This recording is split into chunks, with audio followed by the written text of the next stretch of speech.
What's up? Hope you're doing good.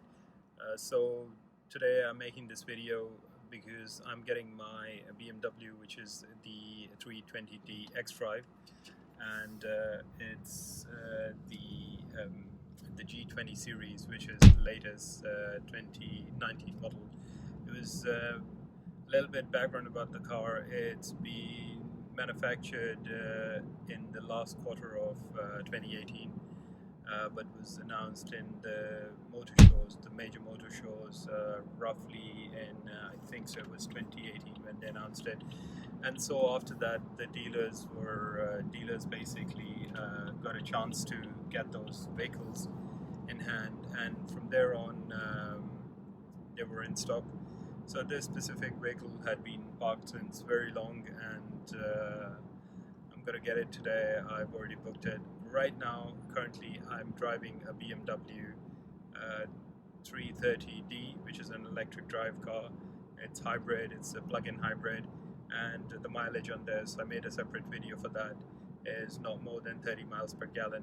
I'm gonna chat a little bit in this video because I've got a 2-hour run to get the car, and then my next video is obviously going to be about the G20 series, the BMW 320d, and I'm going to make a whole video showing you the outside and the inside of the car, and obviously the driving and everything.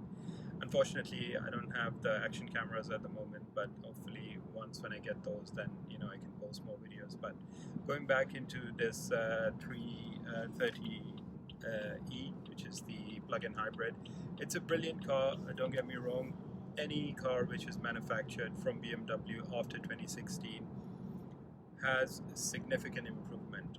Why I say this is because I've been driving BMW since 2012, and prior to 2012 the models were obviously they were okay at that time, but once when you start driving it, there issues come up, and they like it doesn't perform that well in the long run.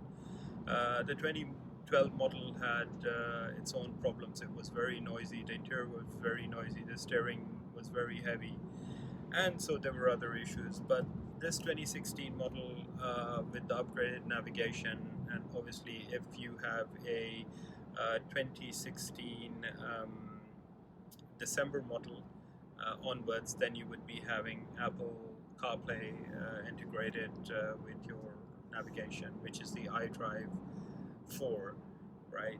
The G20 320d has the iDrive 7, so that is totally different.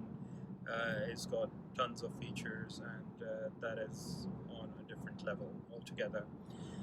So with this 330e plug-in hybrid, I was talking to you about the drive. So first of all, the drive is absolutely amazing. They've made significant improvement in the suspension, in the steering, in the dampers, I suppose, and the whole suspension has been upgraded.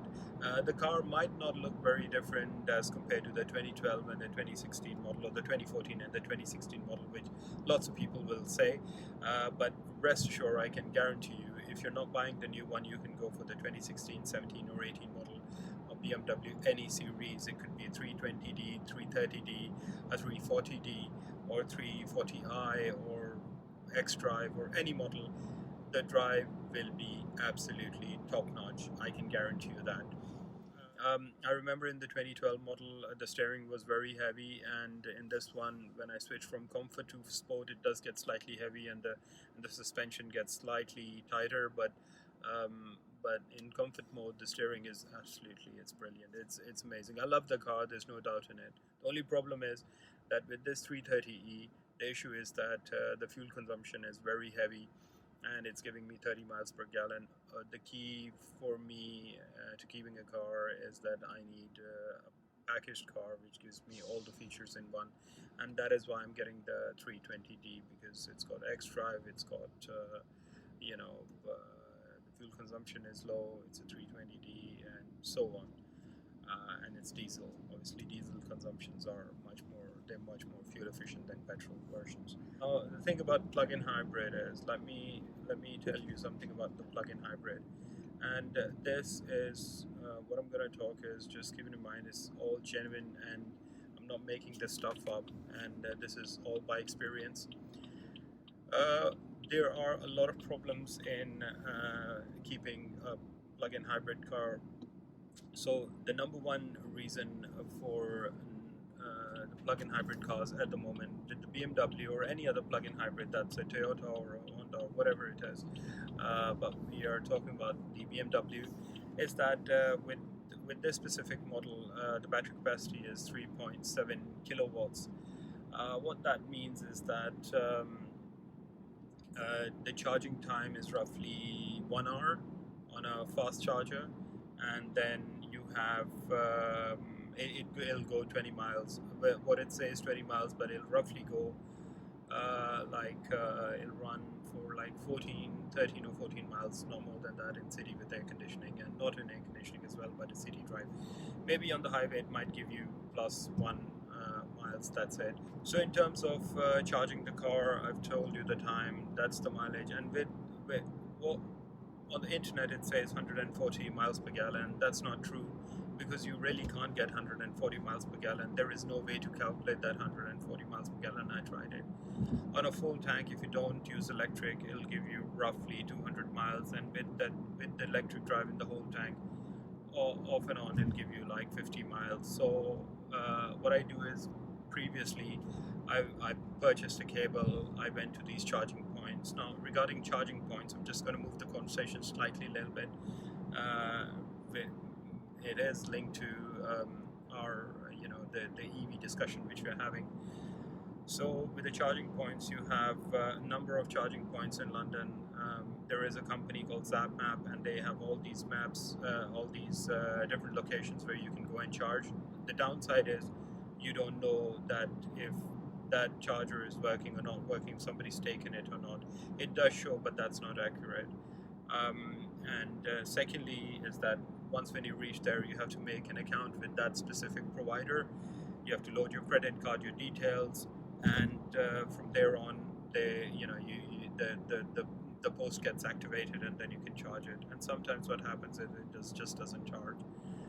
Regarding charging, you get two options. One is a 220-volt charger, which you can charge from your home electricity.